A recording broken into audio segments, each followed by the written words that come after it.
నా పేరు శ్రీనివాసరావు. నేను లిటిల్ హైబ్రిడ్స్ కంపెనీలో మార్కెటింగ్ సేల్స్ ఆఫీసర్గా వర్క్ చేస్తున్నాను. ప్రజెంట్ మనం అయితే చింగిజ్ ఖాన్ పేటగా మండలం వచ్చేసరికి ఎడ్లపాడు మండలం చింగిజ్ ఖాన్ పేట అనే గ్రామంలో మన తులవ గోపి గారి చేలో రావడం జరిగింది.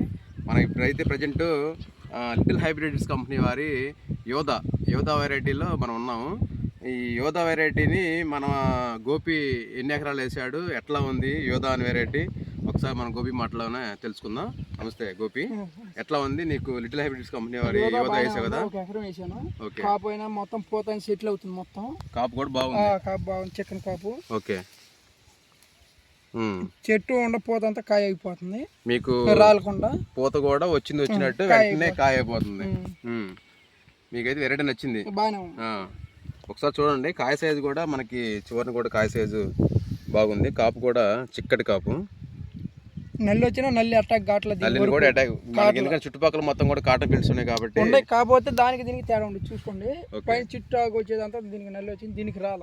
ఓకే, పక్కనే ఇది నల్లిని కూడా తట్టుకుంటుంది, నల్లిని ఆపుతుంది కొద్దిగా, నల్లిని కూడా కంట్రోల్ చేసుకుంటుంది. వెరైటీ నచ్చిందా మీకు? నచ్చింది. చెప్తున్నారా మీ ఊళ్ళో వాళ్ళు చెప్తున్నారా వెరైటీ గురించి? మొన్న వచ్చారులే మా వాళ్ళకి. ఓకే ఓకే అన్నాడు, అన్న కూడా చెప్పాడు. ఓకే ఓకే ఓకే, మీ ఇంకా వేయించాలా? మీ తోటి రైస్ సోదరుల చేత కూడా ఈ వెరైటీ గురించి మీరు చెప్పి మీరు వేయించాలా? ఓకే.